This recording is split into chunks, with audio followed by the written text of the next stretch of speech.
Hiperaldosteronismo. El hiperaldosteronismo es un síndrome relacionado con la hipersecreción del mineralocorticoide conocido como aldosterona. En el hiperaldosteronismo primario, la causa de la secreción excesiva de aldosterona se encuentra en la propia glándula suprarrenal, mientras que en el hiperaldosteronismo secundario el estímulo es extrasuprarrenal. Hiperaldosteronismo primario. En el primer paciente en el cual se describió una producción excesiva e inadecuada de aldosterona, la enfermedad se debió a un adenoma suprarrenal productor de aldosterona, síndrome de Cohn. La mayor parte de los casos se deben a un adenoma unilateral que suele ser de pequeño tamaño y puede aparecer en uno u otro lado. Es muy raro que el hiperaldosteronismo primario se deba a un carcinoma suprarrenal. El hiperaldosteronismo es 2 veces más frecuente en las mujeres que en los varones, suele aparecer entre los 30 y los 50 años de edad, y se encuentra aproximadamente en 1% de los pacientes hipertensos estudiados al azar. Sin embargo, la prevalencia puede alcanzar 5%, dependiendo de los criterios y la población estudiada. En muchos de los casos con manifestaciones clínicas y bioquímicas de hiperaldosteronismo primario, durante la cirugía no se encuentra un adenoma solitario. En lugar de ello, estos pacientes tienen una hiperplasia nodular bilateral de la corteza suprarrenal. En la literatura esta enfermedad se denomina también hiperaldosteronismo idiopático o hiperplasia nodular. Su causa es desconocida. Signos y síntomas. En el túbulo renal distal, la hipersecreción de aldosterona aumenta el intercambio de sodio intratubular con el potasio y los hidrogeniones secretados a la luz tubular, lo que agota progresivamente el potasio corporal provocando hipopotasiemia. La mayoría de los pacientes tiene hipertensión diastólica, que puede ser muy grave, y cefalea. Es probable que la hipertensión se deba al aumento de la reabsorción de sodio y a la expansión del volumen de líquido extracelular. El déficit de potasio es responsable de la debilidad muscular y la fatiga, porque el potasio influye sobre la membrana de la célula muscular. La poliuria se debe a la menor capacidad renal para concentrar la orina y suele acompañarse de polidipsia. Sin embargo, algunos individuos con enfermedad leve, en particular con hiperplasia bilateral, pueden tener concentraciones normales de potasio y, por este motivo, carecer de síntomas relacionados con hipopotasiemia. Existen signos electrocardiográficos y radiográficos de hipertrofia ventricular izquierda secundarios a la hipertensión. Sin embargo, la hipertrofia ventricular izquierda está desproporcionada respecto del nivel de la presión sanguínea cuando se compararon individuos con hipertensión esencial, y se presenta regresión de la hipertrofia aun si la presión sanguínea no está mermada después de retirar un aldosterónoma. Los signos electrocardiográficos de la hipopotasiemia consisten en ondas o acusadas, arritmias cardíacas y extrasístoles. Es característica la ausencia de edemas si no hay insuficiencia cardíaca congestiva, enfermedad renal u otros procesos patológicos previos. Ejemplo: tromboflebitis. Sin embargo, las alteraciones estructurales de la circulación cerebral, de los vasos retinianos y de los riñones son más frecuentes de lo que cabría predecir por el nivel y la duración de la hipertensión. Hasta 50% de los pacientes con hiperaldosteronismo primario tienen proteinuria y la frecuencia de insuficiencia renal llega a 15%.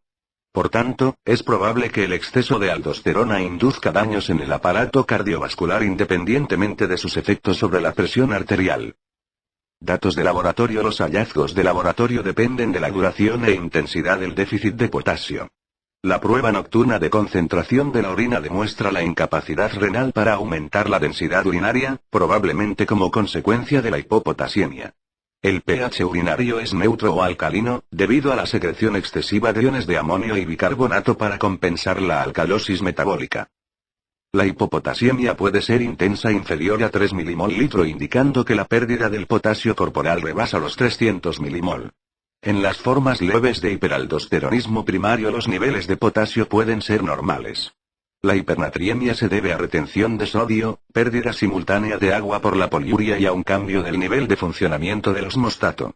Hay alcalosis metabólica y elevación del bicarbonato sérico debidas a la pérdida de hidrogeniones por la orina y a su paso al interior de las células con déficit de potasio. La alcalosis se perpetúa por la falta de potasio, lo cual aumenta la capacidad del túbulo contorneado proximal para reabsorber el bicarbonato filtrado. Si la hipopotasiemia es intensa, también descienden los niveles séricos de magnesio. Diagnóstico. El diagnóstico debe sospecharse ante una hipopotasiemia persistente en un paciente sin edemas, que ingiere cantidades normales de sodio y no está siendo tratado con diuréticos que provocan pérdida de potasio, furosemida, ácido etacrínico, tiacidas. Si aparece hipopotasiemia en un paciente hipertenso que está tomando un diurético eliminador de potasio, se debe interrumpir este y administrar suplementos de potasio. Al cabo de 1 de 2 semanas se vuelve a medir el potasio y si persiste la hipopotasiemia, hay que estudiar al paciente en busca de un síndrome de exceso de mineralocorticoides. Algoritmo diagnóstico para evaluar a los pacientes bajo sospecha de hiperaldosteronismo primario. El potasio sérico puede ser normal en algunos pacientes con hiperaldosteronismo que están tomando diuréticos ahorradores de potasio, espironolactona, triamtereno o que ingieren poco sodio y mucho potasio. Este paso no se debe dar si existe hipertensión grave, presión diastólica más de 115 milímetros de mercurio, o si hay insuficiencia cardíaca. Además, los niveles séricos de potasio deben corregirse antes de poner un goteo de solución salina. Otros métodos que producen inhibición equiparable de la secreción de aldosterona son la sobrecarga oral de sodio 200 milimol por día durante 3 días o la administración de 0,2 miligramos de fluorocortisona cada 12 horas durante 3 días. Por ejemplo, síndrome de Ligle, síndrome de exceso aparente de mineralocorticoides o tumor secretor de desoxicorticosterona.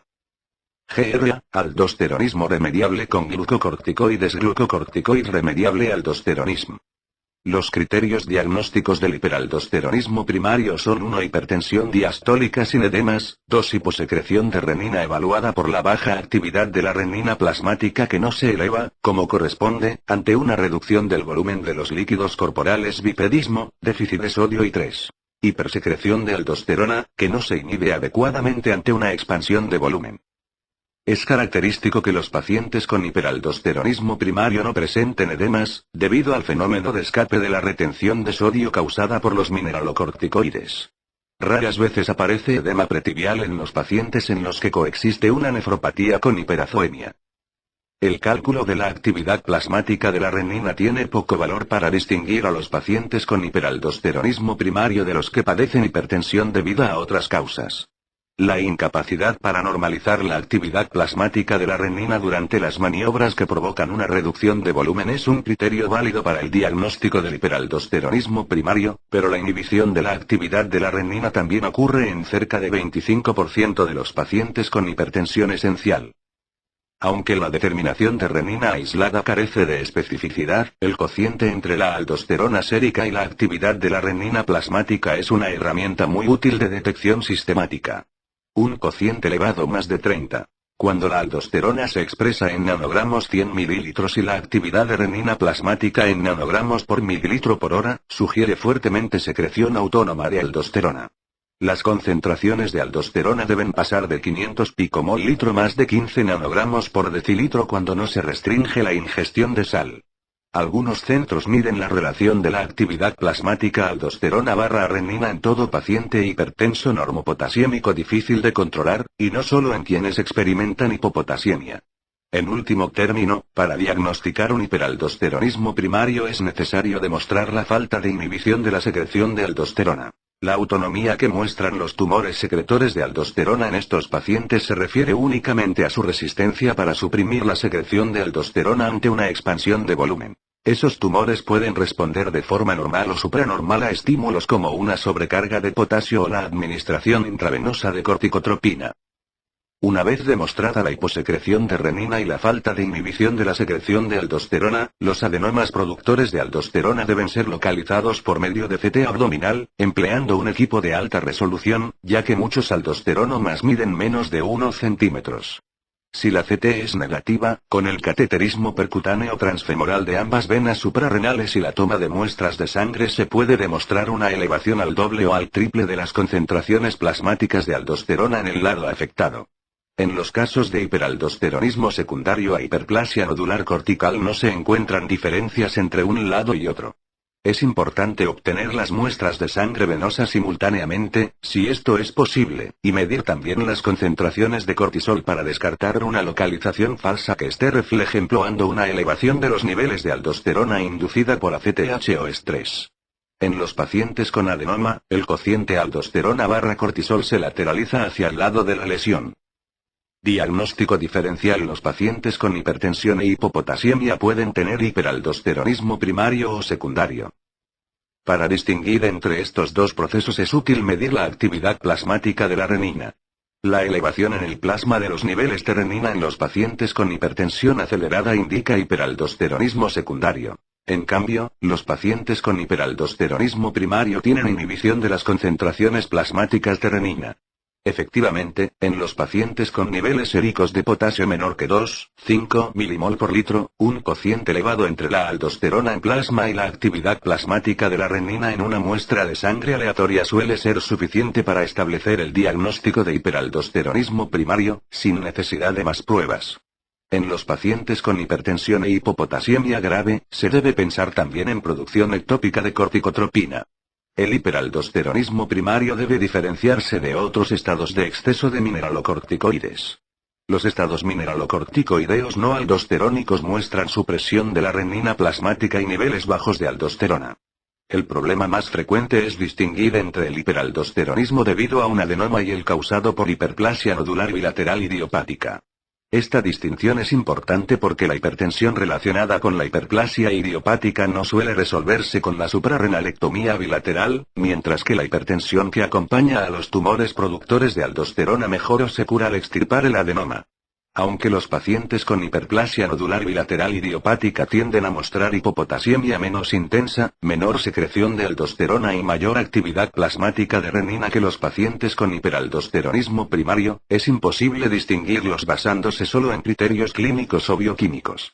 La mayoría de los pacientes con una lesión unilateral tienen un descenso postural anormal de la aldosterona en plasma y unos niveles plasmáticos de 18-hidroxicorticosterona elevados, pero estas pruebas tienen poco valor diagnóstico limitado en los casos concretos, ya que algunos pacientes con adenoma presentan una elevación de la aldosterona en plasma al adoptar la posición de pie, el llamado aldosterónoma que responde a renina. Para establecer el diagnóstico definitivo lo mejor es realizar estudios radiográficos, incluido el cateterismo bilateral de las venas suprarrenales, como se ha señalado anteriormente. En algunos casos, los pacientes hipertensos con alcalosis hipopotasiémica tienen adenomas que secretan desoxicorticosterona.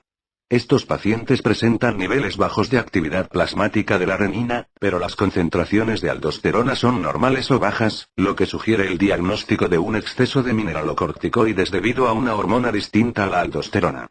Existen algunos procesos hereditarios que muestran características clínicas similares a las del hiperaldosteronismo primario. Tratamiento. El hiperaldosteronismo primario debido a un adenoma suele tratarse con la extirpación quirúrgica del tumor. En la medida de lo posible, se aconseja emplear la técnica laparoscópica. Ahora bien, en muchos casos es eficaz la restricción del sodio en la dieta y la administración de un antagonista de la aldosterona, como la espironolactona. La hipertensión y la hipopotasiemia responden con frecuencia a dosis de 25 a 100 miligramos de espironolactona cada 8h. En algunos pacientes se han obtenido buenos resultados durante años con tratamiento farmacológico, aunque en los varones el tratamiento prolongado puede provocar efectos secundarios como ginecomastia, disminución de la libido e impotencia. Cuando se sospecha hiperplasia bilateral idiopática, la cirugía está indicada solo en caso de que exista hipopotasiemia importante acompañada de síntomas que no se corrigen con el tratamiento médico, por ejemplo, con espironolactona, triamtereno o amilorida. La hipertensión de la hiperplasia idiopática no mejora con la suprarrenalectomía bilateral. Hiperaldosteronismo secundario. El hiperaldosteronismo secundario consiste en una producción elevada de aldosterona que aparece en respuesta adecuada a la activación del sistema renina-angiotensina. La formación de aldosterona es a menudo mayor en los pacientes con hiperaldosteronismo secundario que en los que presentan hiperaldosteronismo primario. El primer caso suele acompañar a la fase acelerada de la hipertensión o a un proceso edematoso subyacente. En el embarazo, el hiperaldosteronismo secundario es una respuesta fisiológica normal al aumento de los niveles circulantes del sustrato de la renina y de la actividad plasmática de la renina inducido por los estrógenos, así como a los efectos antialdosterona de los progestágenos.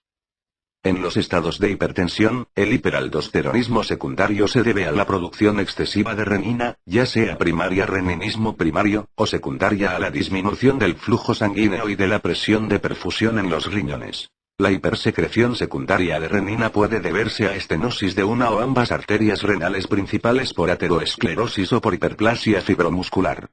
También existe una hiperproducción renal de renina en la nefroesclerosis arteriolar grave, hipertensión maligna y en la vasoconstricción renal intensa, fase acelerada de la hipertensión.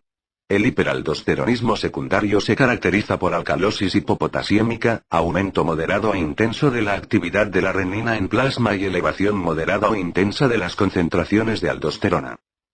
El hiperaldosteronismo secundario con hipertensión también puede deberse a tumores raros que producen renina-reninismo primario. Estos pacientes presentan las características bioquímicas de la hipertensión renovascular, pero el defecto primario es la secreción de renina por un tumor de células yuxtaglomerulares. El diagnóstico puede hacerse demostrando la vascularización renal normal y la existencia de una lesión ocupante de espacio en el riñón por técnicas radiográficas, así como comprobando una elevación unilateral de la actividad de la renina en la vena renal. Raras veces estos tumores se forman en otros tejemploidos, como el ovario. Se encuentra hiperaldosteronismo secundario en muchos estados de edema. La secreción de aldosterona suele aumentar en los pacientes con edemas causados por cirrosis o síndrome nefrótico.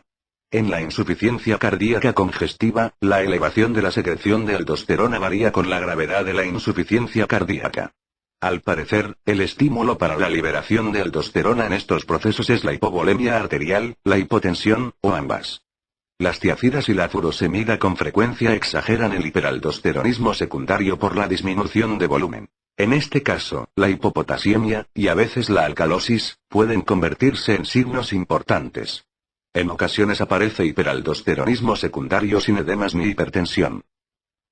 Aldosterona y lesión cardiovascular. Aunque han sido muchos los estudios en los que se ha investigado la función que desempeña la angiotensina segundo en la mediación de la lesión cardiovascular, hay pruebas que indican que la aldosterona también ejerce una poderosa influencia que es independiente de la angiotensina segundo. Los pacientes con hiperaldosteronismo primario, en los que las concentraciones de angiotensina segundo suelen ser muy bajas, tienen mayor incidencia de hipertrofia del ventrículo izquierdo, albuminuria y accidentes vasculares cerebrales que los que tienen hipertensión esencial. Los modelos animales de experimentación de hiperaldosteronismo secundario, administración intravenosa de angiotensina, o hiperaldosteronismo primario, administración intravenosa de aldosterona, revelan una secuencia fisiopatológica en común. Dentro de los primeros días ocurre activación de moléculas proinflamatorias con un cuadro histológico que consiste en infiltración de macrófagos e inflamación perivasculares, a lo que siguen muerte celular, fibrosis e hipertrofia ventricular. Estos sucesos se previenen si se utiliza un antagonista del receptor de aldosterona o si había efectuado adrenalectomía. Se observa la misma secuencia fisiopatológica en animales con concentraciones medias de aldosterona y lesión cardiovascular, por ejemplo, diabetes mellitus, y en ratas con hipertensión genética. La magnitud de la ingestión de sodio es un cofactor de importancia crítica. Si se restringe de manera importante su ingestión, no ocurrirá lesión aunque se encuentren muy elevadas las concentraciones de aldosterona. Por este motivo, no es en sí misma la concentración de aldosterona la que origina la lesión. Lo es más bien su concentración en relación con la concentración o el estado del sodio del individuo. 4 estudios clínicos apoyan estos resultados experimentales. En el estudio RALES se distribuyeron al azar pacientes con insuficiencia cardíaca de tipo segundo a 4 para que recibieran asistencia ordinaria o una dosis baja de espironolactona, un antagonista del receptor de mineralocorticoides. Después de 36 meses, se observó una reducción de 30% de la mortalidad por todas las causas, así como de la mortalidad cardiovascular y las hospitalizaciones. 2 estudios efectuados con sujetos hipertensos plantearon la necesidad de aclarar la importancia relativa de reducir la formación de angiotensina segundo en comparación con el bloqueo del MR para mediar la lesión cardiovascular. Los sujetos se distribuyeron al azar para recibir eplerenona antagonista del MR, enalapril o inhibidor de la ACE o ambos fármacos. En el primer estudio los individuos tenían LVH y se decidió que el punto de referencia sería la reducción de la hipertrofia. En el segundo los pacientes sufrían diabetes mellitus y proteinuria, y el punto terminal fue la reducción de esta última. En ambos estudios, los 3 grupos de tratamiento lograron reducir de manera sustancial el indicador elegido. Sin embargo, el efecto más potente ocurrió en los 2 grupos que recibieron tratamiento combinado. En las ramas de monoterapia de la LVH la reducción de este fue semejemplante, en tanto que en el estudio de la proteinuria la eplerenona produjo una reducción de mayor magnitud que el enalaprilo. El estudio final fue el denominado EPSUS. Se distribuyeron al azar individuos que desarrollaron insuficiencia cardíaca congestiva después de infarto agudo del miocardio para que recibieran el tratamiento ordinario más una dosis pequeña de eplerenona, o sin ella. La administración de este fármaco redujo la mortalidad de manera importante 15 a 17%, así como las hospitalizaciones relacionadas con problemas cardiovasculares, en comparación con la rama de placebo. Por lo anterior, cabe concluir que estos 4 estudios clínicos brindan apoyo firme a la hipótesis de que el bloqueo del MR supone una ventaja añadida importante sobre el tratamiento ordinario para reducir la mortalidad cardiovascular y mejorar los indicadores de referencia. Sin embargo, aún no se ha otorgado la aprobación reguladora. Síndromes por exceso de andrógenos suprarrenales. El exceso de andrógenos suprarrenales se debe a aumento en la producción de DEA y de androstenediona, sustancias que se convierten en testosterona en los dihemploidos extraglandulares. Los niveles elevados de testosterona explican la mayor parte de los síntomas de virilización. El exceso de andrógenos suprarrenales puede acompañarse de secreción de mayores o menores cantidades de hormonas suprarrenales y, por tanto, puede manifestarse por síndromes de virilización puros o mixtos, acompañados de exceso de glucocorticoides y de síndrome de Cushing. Hipofunción de la corteza suprarrenal. Los casos de insuficiencia suprarrenal se pueden dividir en 2 grandes grupos. 1. Los relacionados con incapacidad primaria de la suprarrenal para elaborar hormonas en cuantía suficiente, y 2. Los secundarios a formación o liberación inadecuada de ACTH. Clasificación de insuficiencia suprarrenal. Insuficiencia suprarrenal primaria. Destrucción anatómica de la glándula crónica o aguda. Atrofia idiopática autoinmunitaria, adrenoleucodistrofia. Extirpación quirúrgica. Infecciones tuberculosa, micótica, vírica especialmente en pacientes con SIDA. Hemorragias, invasión metastásica, falla metabólica de la producción hormonal, hiperplasia suprarrenal congénita, inhibidores enzimáticos, metilapona, ketoconazol, aminoglutetimida. Fármacos citotóxicos, mitóctano. Anticuerpos bloqueadores de la ACTH, mutación del gen de los receptores de ACTH, hipoplasia suprarrenal congénita, insuficiencia suprarrenal secundaria, hipopituitarismo debido a enfermedades hipotalámico-hipofisarias, inhibición del ejemplo e hipotálamo hipofisario por esteroides exógenos, por esteroides endógenos producidos por un tumor.